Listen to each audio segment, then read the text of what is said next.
Ето. Гледай го да видим. Няма те ги различавате е тук по пищялките, по не знам си какво.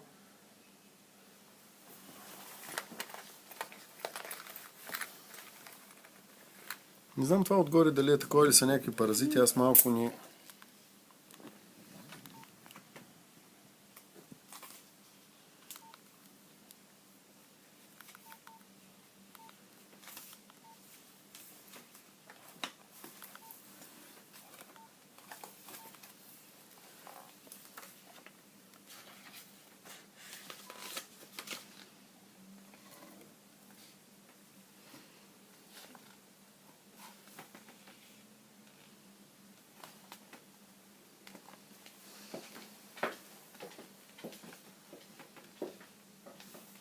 Те пък тая кача Може да е някой нощник. Виждам малко е такова.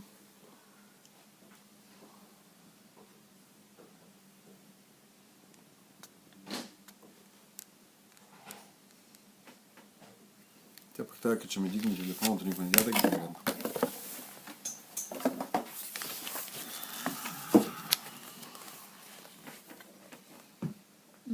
Не, тя ноцуната му е навътре. Ноцуната, да. Чакай сега, това не са... Ето ги под колоносите. Ето тук ще гледаме. Това е под колонос, подлеп, ето го. Под колонос е тартанци. Той не беше първо на първо така, той беше е така. Не е така свита, а така беше. Това пак е под колонос. Ама, виж тия носовете им. Имат някаква гънка, а това няма, не. Ушите му се събират. Не от тия. Ушите му се събират в една точка. Ама аз нямам представа това колко е нарисувано както трябва. Не, това са такова. Само това. Няма ги другите, нямат такива носове. Чакай. Другите са. Да бе, ама ушите му се събират е така. Ето го. Аз от тук тръгнах, ама виж как са нарязани, широкоухия. Но този са му точно нарязани. Къде са, бе? Нарязани? Има ли ги нарязани? Да, нарязани, ето го. Значи е го точно. Само е то си има така нарязан. Значи то си широкоух. Привет. Чай да видим белезите. Я го намери.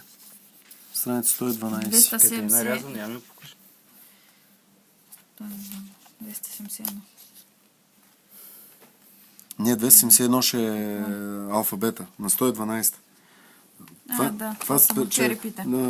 Той е насекомояден, значи един от първите трябва. 112. Широкоух. Среден по размер, тъмноцветен, с къси заоблени уши, чието основи са сраснали. Да. Тази особеност се среща само при дългоухите. Козената е дълга, копринена, гръбната страна е тъмно кафея, сребристостена, тъй като долната страна е тъмно сива. Лицето, ушите са черни, мембраните тъмно кафяви. Да. Натам отива работа. Така, рядък вид намира се в горските ландшафти преди